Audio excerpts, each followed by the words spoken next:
Hello, everybody, and welcome to another educational video brought to you by ACT-GEO. We've looked at some outcrops recently. We did a few videos on outcrop models. Hopefully you enjoyed those. Now we'll get back to a little bit more of the lecture format again, like we have done before, with a few short educational videos in the theme of seals and seal evaluation. So if that is something of interest to you, keep an eye out because we'll be posting a few videos in the subject matter.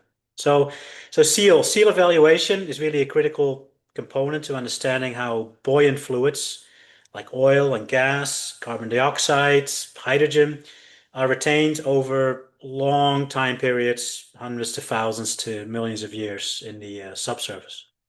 So often when I teach these classes and I ask students to describe to me what they consider a good seal to be, they often talk about things that are impermeable or rocks that are low permeability as something that is key to them.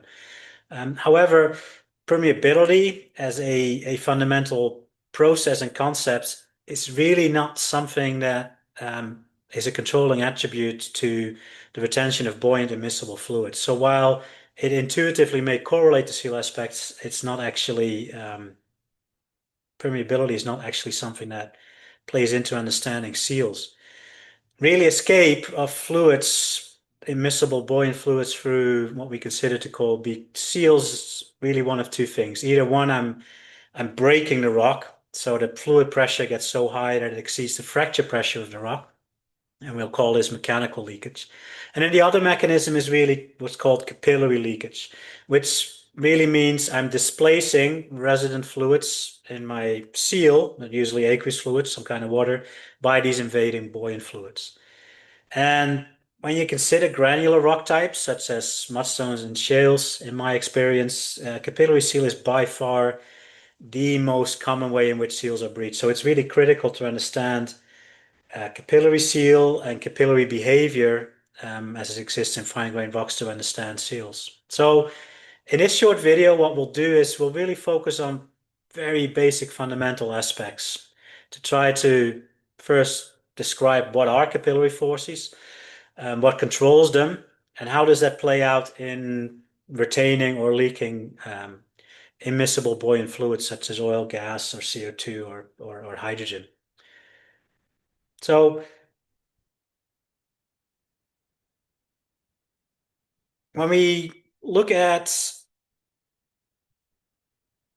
kind of a close-up of a rock type, so let's say this is a zoom in of a rock that's composed of an interface here where I have below that interface something that is larger grains, and because of that it has larger pores and larger pore throats. So that's my reservoir, and overlying that is a finer grained rock, which has got smaller pores and smaller pore throats. So that is my interface between my reservoir and my seal. What the capillary seal capacity is really something expressed as a column height. Okay, so the capillary seal capacity is a column height of a buoyant fluid that can be attained below an interface between a reservoir and a seal before I start displacing resident fluids by leaking out buoyant fluids in here. So that is what the capillary seal capacity is. Now, mathematically, it can be expressed by this formula. And this formula and this figure comes from a really classical paper, Burke, 1975. So for 50 years old now, but still a very good paper. And again, if you're looking at kind of self-educating and learning more about this, is definitely a good paper to get into the weeds a little bit. But so what is the capillary seal capacity? What is it controlled by? What properties? So what's in this equation? Well, first of all, what's in the equation is something called the gamma here, which is interfacial or surface tension. Interfacial if I'm dealing with two immiscible liquids, and surface tension if I'm dealing with a liquid in a vapor phase. That is really it's kind of a funny one. It's a force per unit length, which is being transmitted across interfaces between immiscible fluids. So it's something that's really important. Um, Maybe very abstract to you now, but we'll get into what that really means. Likewise, there's the cosine of a wetting angle, theta, and that's the angle between the immiscible fluids and the mineral surfaces. So which fluid has got a stronger tendency to wet it and by what angle. So that is something that plays a role in understanding capillary seal capacity. And we'll talk through why that is. Then really what's important is what is the pore architecture of the rock. And really there's two things we need to keep in mind. And sometimes the first part is being forgotten in a lot of seal evaluations. And that is, what is the radius of curvature that being attained in the reservoir? What are the radii of the pores in the reservoir relative to the radii of the throats in the seal? So we're very much thinking about these granular materials as being composed of pores connected by tubes that are throats. And obviously that's a simplification. It's not a bad one in all honesty, but obviously there will be rock types that are going to be much more complex than that. So keep in mind that that's sort of a simplification of what we're dealing with here. And now I need to understand, according to the formula, the density of the resident fluid, typically water of some kinds, and given salinity, temperature, and pressure have a certain density. And then I also need to know the density of the displaced and buoyant fluid. And then finally, I need to know the gravitational constant. Okay, well, all right, that one I know. Right, so out of this entire formula, that's at least the comfort zone we have. But clearly, we need to understand, A, why these properties are important in here. And second, we need to understand what these properties really mean. And ultimately, we want to know how we estimate and measure those, of course. So, fundamentals. Let's just try to comprehend what's going on here to define what a capillary seal is and what this capillary seal capacity is. Let's say I've got a tube, a capillary, and I fill it with water here in blue. And then inside of that, I'm submerging a bubble of an immiscible fluid that is lower density than water. So let's say it's oil. It's green colored here. So what forces are acting here? Well, first off, I have the weight of that bubble of oil. So that weight is giving me a downward force, which is equal to the density of that fluid times the height of that fluid and the gravitational constant. So there's a force here, and mostly we're talking here about force rather than pressure. We're kind of working in the sort of one-dimensional to two-dimensional vector space here. But that's a force that's downward. Now there's another force that's upwards, and that is a buoyancy force. And that is given by the weight of the water that's being displaced by this bubble of oil. So the weight of the water that's being displaced is given by the same height, same gravitational constant, but by the density of the water. Now, given in this example, the water is higher density than the oil, that buoyancy force is pointing not just upwards, but it's also of greater magnitude than the gravitational force. And therefore, I have a net force, what I call a net buoyancy force that's pointing upwards. And that's causing this bubble to want to move up into this capillary. So that's one force that's acting here, or a couple of forces that combine to give me a net force. A net buoyancy force, which is simply given by the difference in the densities between the fluids and the height of the immiscible fluid column. And that fluid is pointing upwards, when in this case the non-wetting fluid is a lower density than the displaced fluid. Are there any other forces acting here? Yes, capillary forces. So what are capillary forces? Well, capillary forces arise from this interfacial tension that exists between two immiscible fluids. So that is a force per unit length that's being transmitted across that. Okay? Now, the exact force that is being transmitted depends on the curvature of the interface. So that is this radius r here is the radius of curvature of the interface between the two immiscible fluids. Now, if that radius of curvature gets smaller, i.e. I'm tightening that curvature, the capillary forces increase, and if I flatten that interface and increase the radius of curvature, those capillary forces decrease, okay?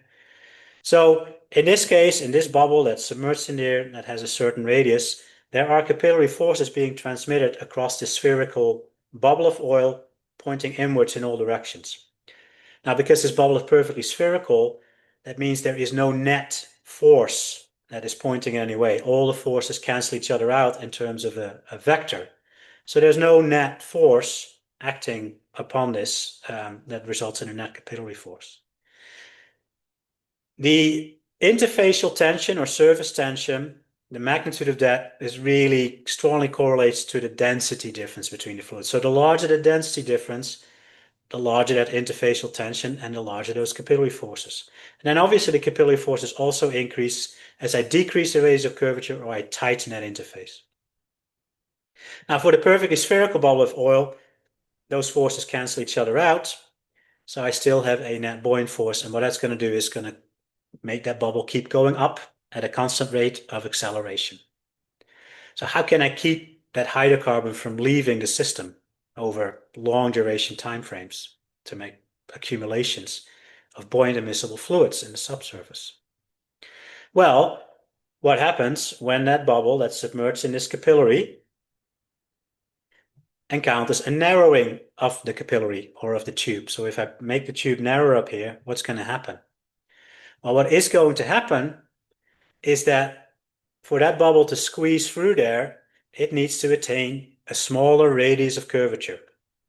Okay, radius of curvature RT here. So therefore, I'm going to get higher capillary forces locally developed. Okay, as I start curving that interface, that are going to point inwards into the bubble and going to resist against pushing that bubble through. So it's going to give me a resistant net force, and that net force is now given by the difference in the curvature that needs to be attained to go through this narrowing in this tube versus the curvature that it has already obtained. So it already has done some work to attain this curvature inside this much wider pore in here. Okay, so that gives me the capillary resistance force. And all I'm trying to do is balance the buoyancy force against that capillary force, so that the buoyancy force is given by the density difference in the height of that fluid, and the capillary resistance is given by the difference in the curvature that needs to be attained going from this capillary to this capillary, i.e. going from the curvature inside a reservoir to the curvature that needs to be attained to fit through these narrow pore throats in the seal. So this is really the very basic equation that we're trying to solve here. So is that it?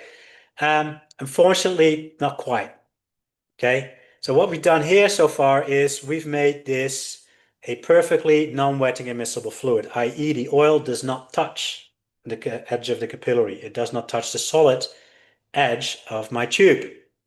It is a perfectly water wetting system. The wetting angle is 0 degrees or 180 degrees, depending on whether you measure it through the wetting or the non-wetting phase.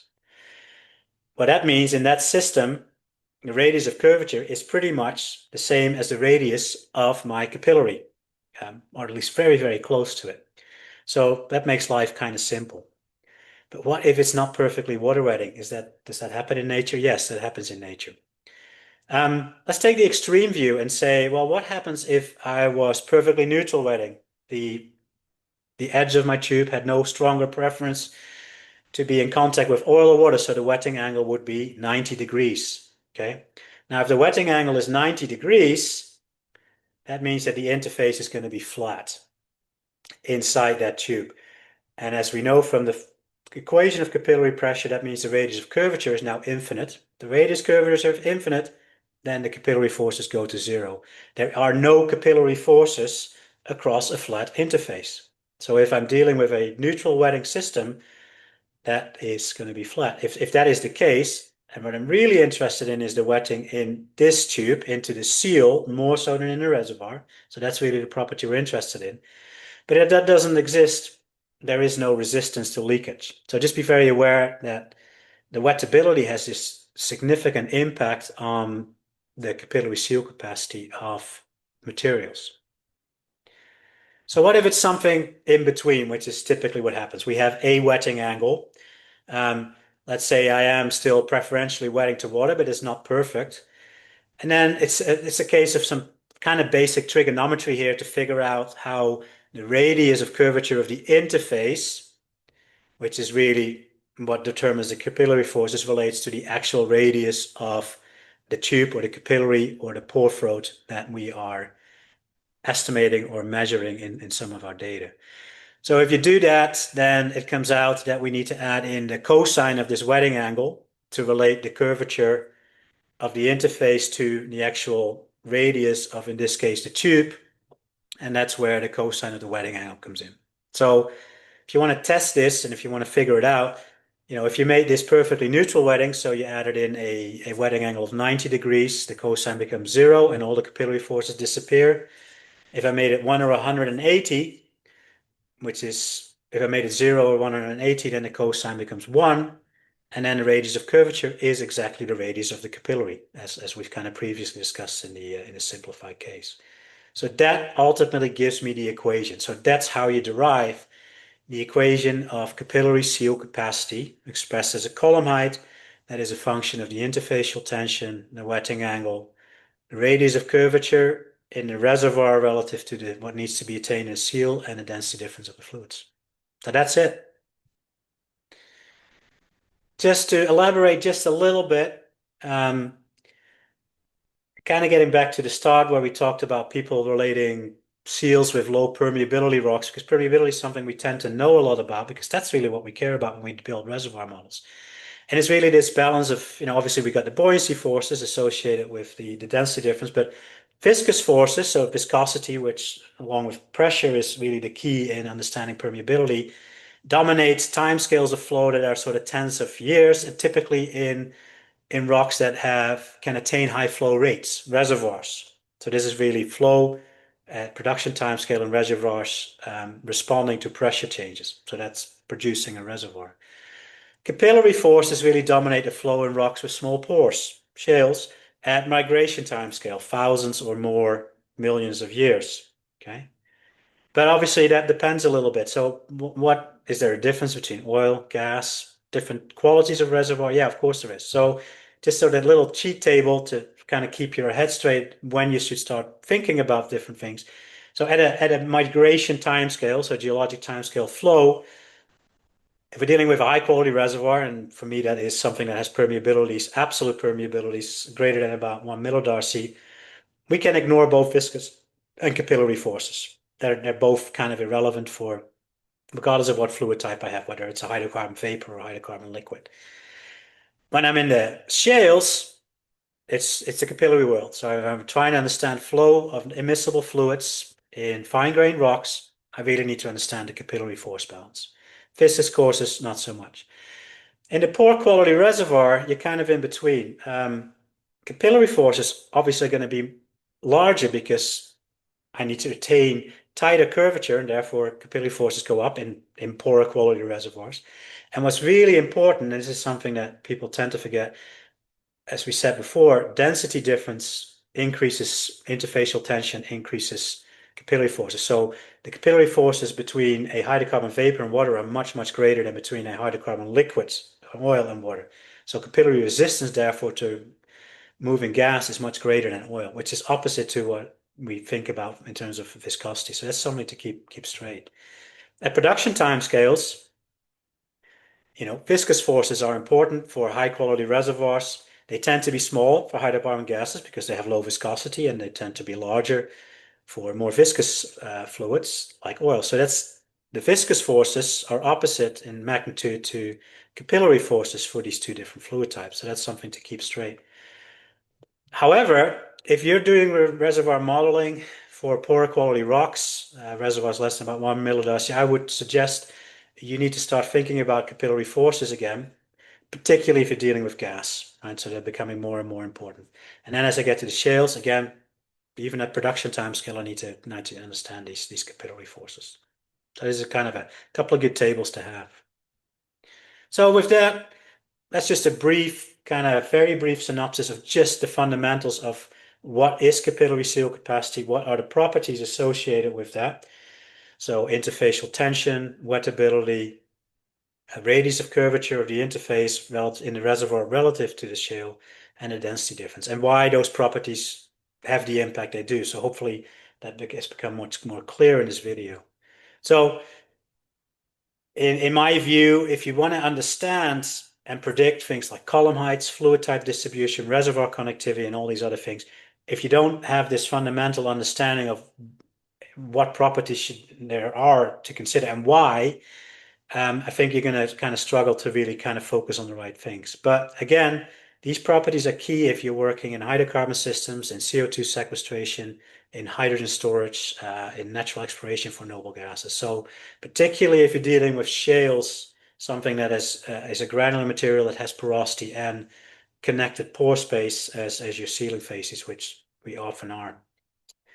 So again, this is just a kind of a teaser. If you're interested in the subject matter, we have a lot of training courses that can be customized. We teach this at universities as well as for kind of oil company folks, geologists, engineers, anyone really. So drop us a line if you think this is being interesting for your team, or if you're an individual that wants to learn more, drop me a line as well. I'm happy to make small sessions, cost effective online if people want to kind of dive into the next thing. Is like, okay, well, how do I estimate these properties? How do I measure them? How do I make predictions? Because that's ultimately all we're trying to do. Is our job as subsurface scientists is to make predictions. And they have to be based on technical foundation and fit for purpose. I don't know what that means. Fit for decision, I know what that means. There is a decision to be made, and based on the decision at hand, I need to focus my efforts on making the observations and figuring out the problem that is fit for the decision to be made, so that I make the best informed decision on the problem at hand. So we're always trying to think about that decision-making space in business to apply what is key and what is things that we don't need to worry about. So hopefully you enjoyed that relatively brief synopsis of capillary seal capacity, what it means. And again, like I said, we are working on a number of seal-related videos here as a sort of a little bit of a theme. So stay tuned, subscribe to our channel, comment. I always appreciate people commenting on the videos. So keep an eye out for the next one. The next one's going to be on how do you risk seal in stratigraphic traps, which hopefully will be one that's of interest to a lot of folks. So with that, thank you for your attention and see you on the next one.